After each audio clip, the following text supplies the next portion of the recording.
Hello students. मैं doctor Gopal Singh, assistant professor RKG educational college Lucknow. आज हम बात करेंगे टीचिंग के अंतर्गत उसके फेजेस की, कि पूरी जो टीचिंग प्रोसेस होती है वो किन किन फेजेस से होकर गुजरती है या किन किन फेजेस में पूरी होती है। तो इस पूरी प्रक्रिया को समझेंगे। तो चलिए शुरू करते हैं।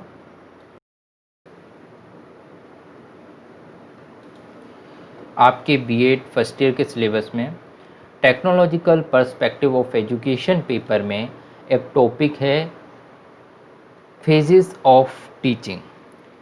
फेजेस ऑफ टीचिंग को हिंदी में हम शिक्षण के चरण या फिर शिक्षण की अवस्थाएं बोल सकते हैं, और अंग्रेजी में इसे स्टेजेस ऑफ टीचिंग भी बोला जाता है। तो क्या होती हैं अवस्थाएं?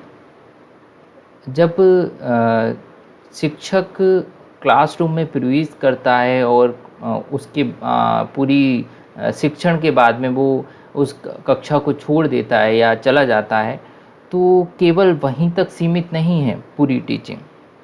टीचिंग की प्रक्रिया उससे पहले शुरू होती है प्लानिंग से। जब शिक्षक प्लान करता है कि मुझे क्या पढ़ाना है, कैसे पढ़ाना है, क्यों पढ़ाना है, इस प्रकार के जो प्रश्न हैं उनका उत्तर ढूंढते हुए वो एक कक्षा में प्रवेश करता है। तो फेजेस ऑफ टीचिंग को इस प्रकार से भी हम समझ सकते हैं कि जैसे एक छोटा बच्चा होता है और वो अपनी विभिन्न आयु वर्गों से होकर गुजरता है और इस तरीके से वो बड़ा होता जाता है। ठीक उसी प्रकार टीचिंग भी एक प्रोसेस है जहाँ पर उसकी कई स्टेजेस आती हैं और उन स्टेजेस के अपने अलग अलग महत्व हैं। तो उसको समझते हैं। सबसे पहले हम जानते हैं टीचिंग क्या है, क्योंकि टीचिंग हमें पता है कि टीचिंग होती क्या है, लेकिन ये वाली जो डेफिनेशन है वो आपको टीचिंग के फेजेस से लिंक करेगी। तो इसके लिए सबसे पहले जानते हैं कि टीचिंग है क्या। Teaching is an interactive process which includes various stages starting from the entry level to exit level। अब देखिए यहाँ पे टीचिंग क्या है, एक इंटरैक्टिव प्रोसेस है। इंटरैक्टिव मतलब जहाँ पे इंटरेक्शन हो सकता है, जहाँ पर अंतर क्रिया हो सकती है, जहाँ पे शिक्षक और छात्र के बीच में कोई भी किसी भी प्रकार का संवाद या फिर कहना चाहिए कम्युनिकेशन हो सकता है, वह प्रक्रिया है। Which includes various stages. देखिए यहाँ पर वेरियस स्टेजेस कहा गया है, मतलब कोई एक स्टेज नहीं होती है टीचिंग की पूरी प्रक्रिया में, कई स्टेजेस होती हैं। Starting from the entry level to exit level, मतलब कक्षा में प्रवेश से शुरू होकर लास्ट जब शिक्षक एग्जिट करता है उस क्लासरूम से, वहाँ तक ये प्रक्रिया चलती रहती है। लेकिन इसके पहले भी ये प्रक्रिया शुरू होती है। जो हम अगर पूरी प्रक्रिया की बात करें तो किस तरीके से जो शिक्षण की प्रक्रिया चलती है उसको देखते हैं। Phases of teaching. Phases of teaching में 3 फेज आते हैं जो मुख्य हैं। प्री एक्टिव फेज, जिसे पूर्व प्रक्रिया अवस्था बोलते हैं। इंटरएक्टिव फेज, जिसे अंतः प्रक्रिया अवस्था बोलते हैं। फिर तीसरा और अंतिम स्टेज है पोस्ट एक्टिव फेज, अंतिम प्रक्रिया अवस्था। अब आप इसको थोड़ा सा क्योंकि इसके नाम से क्लियर हो रहा है, प्री एक्टिव फेज मतलब प्लानिंग। यहाँ पर सारी प्लानिंग आती है जो भी कक्षा में या क्लासरूम में जाने से पहले की जाती हैं, चाहे वो हमारी टीचिंग मेथड्स हों, चाहे हमारी टेक्निक्स हों, या हम कोई डेमोस्ट्रेशन देने जा रहे हैं तो उसके लिए कोई भी हमने मटेरियल यूज़ किया है, वो उस सामग्री को इकट्ठा करना, ये सारी चीज़ें आती हैं हमारी प्री एक्टिव फेज़ में। अच्छा, इसको यहाँ पर एक चीज़ और समझने की है। जैसे आप लेसन प्लान बनाएंगे, लेसन प्लान बनाने में जो आप जो भी एक्टिविटीज़ करते हैं वो सारी एक्टिविटीज़ आपकी प्री एक्टिव फेज़ में आती हैं, क्योंकि प्लान बनाने के बाद में ही आप क्लासरूम में जाते हैं। तो वो सारी जो आपकी एक्टिविटीज़ हैं वो पूर्व प्रक्रिया अवस्था में आ जाती हैं। दूसरी जो स्टेज है वो है इंटरैक्टिव फेज़, अंतः प्रक्रिया अवस्था। इंटरैक्टिव फेज़ मतलब आपको क्लियर हो रहा है, अभी मैंने डेफिनेशन भी बताई थी। इंटरैक्टिव जहाँ पे इंटरेक्शन हो। अब इंटरेक्शन कहाँ होगा? वो क्लासरूम के अंदर होगा। क्लासरूम में जब शिक्षक प्रवेश करता है और जब तक वो एग्जिट नहीं करता तब तक इंटरेक्शन होते रहते हैं। किसके बीच में? टीचर और स्टूडेंट्स के बीच में। अब हम लोग जो देखते हैं कि टीचिंग की प्रोसेस वो है इंटरैक्टिव फेज़ में ही हम सिर्फ देख पाते हैं, उससे पहले की जो प्रक्रिया होती है उसको नहीं हम देखते हैं कि किस तरीके से प्लानिंग की गई है। तो इंटरैक्टिव फेज़ और टीचिंग को इंटरैक्टिव बोला भी गया है, अभी डेफिनेशन में हमने देखा था। तो ये मुख्य जो फेज़ है वो इंटरैक्टिव फेज़ है, जो कि हमें दिखता है और साथ-साथ में वहीं उसी स्टेज के लिए सारी तैयारी की जाती है और उसी स्टेज के लिए फिर पोस्ट एक्टिव फेज़ आती है। पोस्ट एक्टिव फेज़ कैसे आती है? पोस्ट एक्टिव फेज़ मतलब जब हम इंटरैक्टिव सेशन हमारा पूरा हो जाता है तब आता है अंतिम प्रक्रिया अवस्था, जहाँ पे हम इवैल्यूएशन करते हैं या फिर स्टूडेंट्स को इवैल्यूट करते हैं कि उन्होंने कितना सीखा। ठीक है, यहाँ पे अब आपको तीनों चीज़ें आपके सामने आ गई। प्री एक्टिव फेज़ मतलब प्लानिंग, ठीक है। इंटरएक्टिव फेज़ मतलब इम्प्लीमेंटेशन, मतलब इम्प्लीमेंट कैसे करेंगे हम, जो हमने प्लानिंग तो कर ली लेकिन हम उसको लागू कैसे करेंगे। पोस्ट एक्टिव फेज़ मतलब इवैल्यूएशन। तो तीनों को आप इस तरीके से समझ सकते हैं कि ये तीनों का अपना अपना महत्व है, लेकिन जो हमें दिखता है वो इंटरैक्टिव फेज़ ज़्यादा दिखता है और यहीं पे हमारी सारे इंटरेक्शन होते हैं टीचर और स्टूडेंट्स के बीच के। अब सबसे पहले बात करते हैं pre active phase of teaching. क्या होता है pre active phase of teaching? देखिए यहाँ पे आपको फिगर में दिख रहा है, what am I teaching, how will I teach it, how will I know if the students understand, who am I teaching. देखिए इस प्रकार के जो प्रश्न हैं वो आपके कक्षा में जाने से पहले होते हैं एक शिक्षक के माइंड में, और उनका सॉल्यूशन ढूंढता है एक टीचर। कैसे?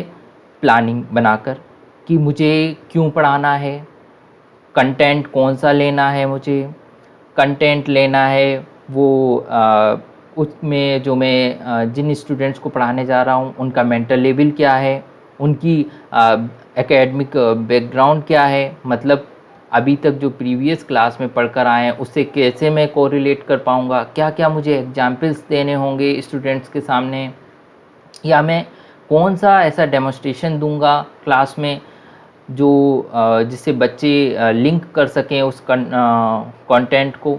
तो इस प्रकार के सारे जो क्वेश्चंस होते हैं उनका सॉल्यूशन या उनका आंसर ढूंढकर एक प्लानिंग तैयार की जाती है जिसे हम लेसन प्लान बोलते हैं। ठीक है, वो सारी प्लानिंग होती है क्लासरूम में जाने से पहले जो एक टीचर करता है। अब बात आती है कि इसमें क्या क्या एक्टिविटीज़ होती हैं। एक्टिविटीज़ कौन कौन सी होती हैं, मतलब क्रियाएं कौन कौन सी होती हैं, कौन कौन से क्रियाकलाप होते हैं प्री एक्टिव फेज़ में। फिक्सेशन ऑफ गोल्स मतलब सबसे ज़रूरी बात कि हम अपने गोल्स बनाते हैं कि हमें पढ़ाना क्यों है या क्या पढ़ाना है, उससे क्या क्या व्यवहार में परिवर्तन आएंगे छात्रों के, या छात्र क्या सीख पाएंगे। इस प्रकार के जो ऑब्जेक्टिव्स होते हैं हमारे वो आते हैं प्री एक्टिव फेज़ में। Decision making about the subject matter मैंने अभी आपको बताया कि कंटेंट क्या पढ़ाना है हमें, जो हम सब्जेक्ट पढ़ाने जा रहे हैं उसका क्या टॉपिक हम चूज़ कर रहे हैं आज की क्लास के लिए। तो वो सारी चीज़ें इसमें आती हैं और इसी में हम प्लानिंग बनाते हैं उससे रिलेटेड। दूसरी चीज़, arranging sequencing the elements of content for presentation. अब यहाँ पे बहुत ही ज़्यादा इम्पोर्टेंट चीज़ है कि कभी कभी हम सीक्वेंस नहीं बना पाते सही, और हम क्या करते हैं कि हमें जो एग्जाम्पल पहले देना होता है फिर वो हमें बाद में याद आता है क्लासरूम में पढ़ाते पढ़ाते कि अरे ये वाला एग्जाम्पल अगर हम पहले देते तो बच्चे शायद डायरेक्ट लिंक कर सकते थे। तो इसलिए हमें प्लानिंग बहुत ज़रूरी है कि हमें कब कौन सा एग्जाम्पल देना है, कब कौन सी बात कहनी है स्टूडेंट्स के सामने, कब डेमोस्ट्रेशन देना है, जिससे स्टूडेंट्स को समझने में आसानी हो और उनकी लर्निंग प्रोसेस स्मूथली चल सके। तो यहाँ पे अरेंज करते हैं हम पूरा जो हमने मटेरियल तैयार किया है या पूरा कंटेंट जो तैयार किया है उसको एक सीक्वेंस में लाते हैं, एक क्रम में लाते हैं, और क्योंकि हमें वहाँ पे प्रेजेंट करना है क्लासरूम में, तो हम उसके ही तहत पूरी प्लानिंग बनाते हैं।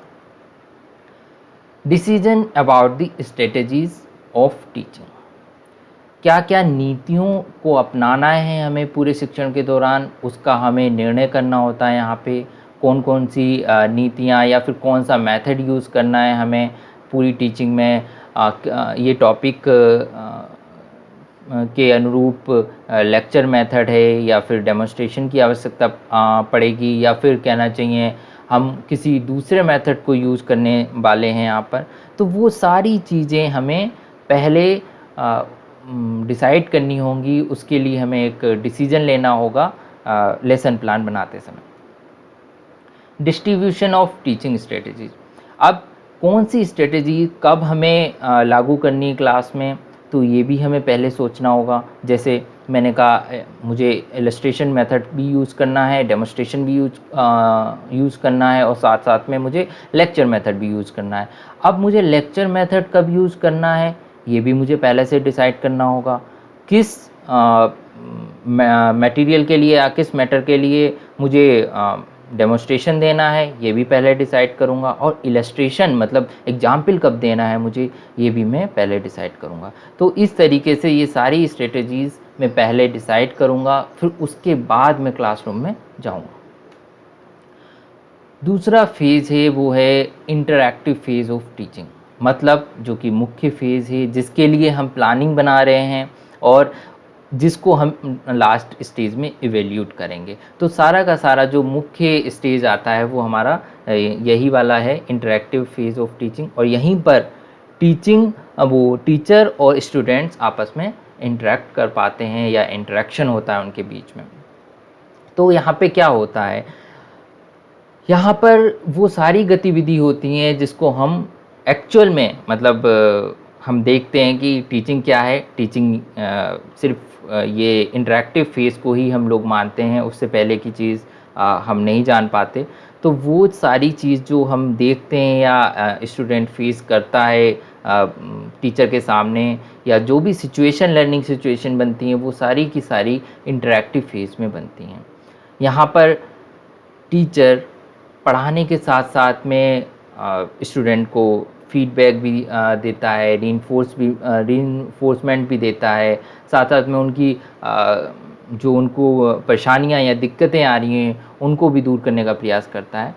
तो इसके लिए हम देखते हैं कि activities in the interactive phase कौन कौन सी एक्टिविटीज़ आती हैं। ठीक है, sizing up of the class, सबसे पहला हमारा जो एक्टिविटी होती है वो टीचर की ये होती है कि हम साइजिंग अप करें, मतलब क्लास के बारे में एक अनुमान लगा लेना, एक ये पता कर लेना कि क्लास में हमारे जो स्टूडेंट्स बैठे हुए हैं वो क्लास हमारी मैनेज है या नहीं है, जो स्टूडेंट्स हैं वो सही पोजीशन में बैठे हैं या नहीं है, क्लासरूम का जो आकार मतलब कक्षा में जितने भी स्टूडेंट्स हैं वो उनको प्रॉपर जो भी मैं क्लासरूम में डेमोन्स्ट्रेशन दूंगा या फिर कोई भी ब्लैक बोर्ड पे कोई भी लिखूंगा तो वो सारी चीज़ें सारे स्टूडेंट्स को दिखेंगी या नहीं दिखेंगी। इस प्रकार की सारी छोटी छोटी चीज़ें एक टीचर डिसाइड करता है इंटरैक्टिव फेज़ में आने पर। तो यहाँ पर सबसे पहला हमारा काम ये रहता है, यहीं पे क्लासरूम मैनेजमेंट भी होती है। ये सबसे महत्वपूर्ण है क्योंकि यहाँ पर अगर हमारी पहले क्लासरूम कहना चाहिए डिस्टर्ब हो गई तो हम आगे की कोई भी एक्टिविटी नहीं कर पाएंगे। दूसरी चीज़ डायग्नोसिस ऑफ द लर्नर्स, मतलब डायग्नोस करना जो भी हमारे स्टूडेंट्स हैं उनको क्या क्या समस्याएं हैं वो भी इसके अंतर्गत आती हैं, उन समस्याओं का पता लगाना एक शिक्षक का उत्तरदायित्व होता है। एक शिक्षक को जानना होता है कि जो मैं कंटेंट पढ़ाऊँगा या पढ़ा रहा हूँ, उसमें क्या-क्या परेशानियाँ इन स्टूडेंट्स को आ रही हैं या आ सकती हैं, वो सारी परेशानियों का पता लगाया जाता है। Abilities of the learners, students की क्या-क्या क्षमताएँ हैं, वो हम कैसे पता लगाते हैं? हम जब लेसन प्लान बनाते हैं तो सबसे पहले हम कुछ पूर्व ज्ञान से रिलेटेड कुछ क्वेश्चंस पूछते हैं जो उनके प्रीवियस नॉलेज के बेसिस पे होते हैं, मतलब जो उनकी प्रीवियस क्लासरूम के आधार पर होते हैं। तो वो हम उनसे क्वेश्चंस पूछते हैं कि क्या वो उस लेवल की इनको नॉलेज है या नहीं है, तो मुझे कहाँ से शुरू करना है। तो वो सारी चीज़ें एक शिक्षक को पता लग जाता है कि मेरी जो क्लास है उसका लेवल क्या है इस कंटेंट के लिए जो मैं पढ़ाने जा रहा हूँ। Interest and attitudes of learners, मतलब उनकी रुचि क्या है, वो कैसे पढ़ना चाहते हैं या उनका एटीट्यूड क्या है। कभी ऐसा होता है किसी क्लासरूम में कुछ ऐसे स्टूडेंट्स होते हैं जिनको एक कहना चाहिए पहले से निर्धारित प्रारूप में पढ़ना अच्छा लगता है, या फिर जो पहले हमसे पहले कोई टीचर पढ़ा के गया है तो उनको उसी पैटर्न पे पढ़ना अच्छा लगता है। तो ये सारी चीज़ें भी हमें जानना होता है कब, इंटरैक्टिव फेज़ में। एकेडमिक बैकग्राउंड ऑफ लर्नर्स, मतलब एकेडमिक बैकग्राउंड्स क्या थी उनकी, कैसे पढ़ा उन्होंने वो सब्जेक्ट। मान के चलिए हम मैथमेटिक्स पढ़ाने जा रहे हैं क्लास में, और मैथमेटिक्स उन्होंने पिछली क्लास में कैसे पढ़ा था, तो वो सारी बातें भी हम इसमें जानते हैं कि जिससे कि हम एक इफ़ेक्टिव टीचिंग दे सकें और उससे एक इफ़ेक्टिव लर्निंग भी होगी। अब बात आती है post active phase of teaching की, कि जो इंटरैक्टिव फेज़ था उसके बाद की ये प्रक्रिया है या उसके बाद का ये चरण है, ये कैसे होगा। तो इसको समझते हैं कि पोस्ट एक्टिव फेज़ मतलब कि मैंने अभी आपको बताया था इवैल्यूएशन, कि यहाँ पे सारा का सारा इवैल्यूएशन आता है। इवैल्यूएशन कैसे करेंगे हम, स्टूडेंट से कुछ क्वेश्चंस पूछ कर या फिर उनके कोई क्विज़ करवा के या कोई छोटा सा टेस्ट लेके, कि हम ये पता करेंगे कि जो हमने पढ़ाया पूरी इंटरैक्टिव फ़ेज़ में वो उनको कितना उन्होंने सीख पाया, या उनकी कहना चाहिए अगर हम शिक्षा या शिक्षण की भाषा में बात करें तो उनके व्यवहार में कितना परिवर्तन हुआ। ठीक है, उनके व्यवहार में कितना परिवर्तन आया, इसको हम चेक करेंगे या इसको हम जांचेंगे। दूसरी चीज़, हमने जो गोल बनाए थे, हमने जो ऑब्जेक्टिव्स का निर्धारण किया था कक्षा में जाने से पहले प्लानिंग के दौरान, वो कितने अचीव हुए हैं या कितने प्राप्त हो गए हैं, इसका निर्धारण भी पोस्ट एक्टिव फेज़ में होता है। पोस्ट एक्टिव फेज़ पूरी की पूरी एक इवैल्यूएशन पे आधारित होती है, जहाँ पे हम इवैल्यूट करते हैं अपने स्टूडेंट्स के साथ साथ में खुद को भी इवैल्यूट करते हैं। अब खुद को इवैल्यूट कैसे करते हैं, हमने जो भी स्ट्रेटजीज़ बनाई थी, जो भी मेथड्स यूज़ किए थे और जिस तरीके से हमने पूरा अपना प्लानिंग करी थी, जिस तरीके से हमने पूरा कंटेंट का अरेंजमेंट किया था या उसका एक सीक्वेंस तैयार किया था, तो हमें भी ये पता लगेगा कि हमने टीचिंग में कहाँ कमी छोड़ी, जो स्टूडेंट्स उस गोल को या उस ऑब्जेक्टिव को अचीव नहीं कर पाए या उन्हें दिक्कत का सामना करना पड़ रहा है। तो ये सारी बातें भी पोस्ट एक्टिव फेज़ में आ जाती हैं, और पोस्ट एक्टिव फेज़ में हमें ये सारी जब बातें पता लगती हैं तो हम जो नेक्स्ट क्लास है या नेक्स्ट क्लास का जो हम प्लानिंग बनाएंगे, तो उसमें हमें मदद मिलती है कि हमारी इस पर्टिकुलर क्लास के लिए ये टीचिंग मेथड्स यूज़ हमें किस प्रकार से करने हैं कि स्टूडेंट्स को समझने में आसानी हो, या कंटेंट को किस तरीके से हमें प्रेजेंट करना है कि स्टूडेंट्स को समझने में आसानी हो। और हमें क्लासरूम में ये भी पता लग जाता है कि क्लासरूम में स्टूडेंट्स की जो हमारी पूरी स्ट्रेंथ बैठी हुई है, उनका लेवल क्या है, वो कितना सीख पा रहे हैं और उनकी क्या-क्या कमियां हैं, तो और हम कैसे अच्छा कर सकते हैं कि वो और अच्छे से सीख सकते हैं। तो ये सारी बातें पोस्ट एक्टिव फेज़ में आ जाती हैं। इसे एक तरीके से सुधारात्मक चरण भी बोला जा सकता है कि हम शिक्षक के लिए सुधारात्मक चरण हो गया और विद्यार्थी के लिए ये मूल्यांकन चरण हो गया, और जहाँ पे उसको हम इवैल्यूट करते हैं। अब बात आती है एक्टिविटीज़ क्या क्या रहती हैं पोस्ट एक्टिव फेज़ में।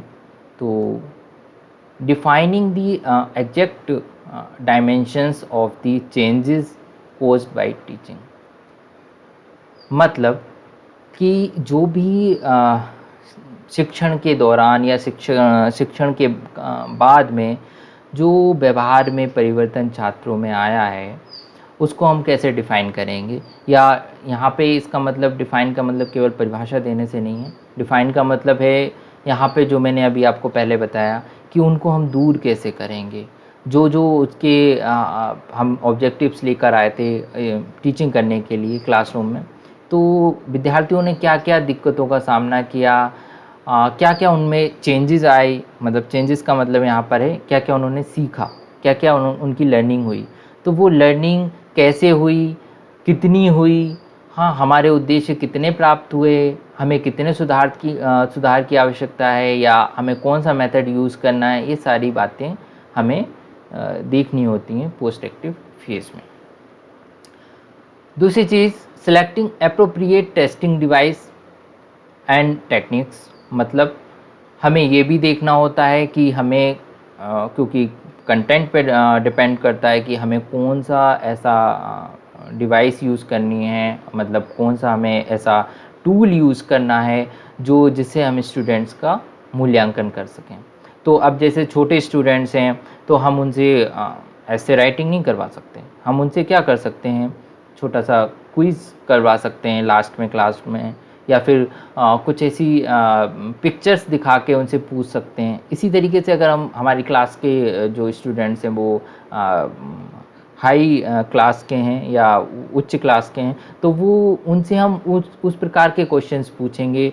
या फिर हम हायर एजुकेशन की बात करें तो हम वहाँ पर हम कुछ रीजनिंग या थिंकिंग टाइप के क्वेश्चंस करेंगे जहाँ पे रिफ्लेक्टिव थिंकिंग हो, स्टूडेंट्स को सोच के आंसर दे पाएँ, या फिर कहना चाहिए कोई ऐसी समस्या दे देंगे प्रॉब्लम सॉल्विंग मेथड की को यूज करते हुए कि स्टूडेंट्स कुछ सोचें और फिर उसको सोच के उनके आंसर आएँ हमारे सामने। ठीक है, ये सब्जेक्ट पे भी डिपेंड करता है और आपके कंटेंट पे भी डिपेंड करता है, आपकी क्लास के लेवल पे भी डिपेंड करता है।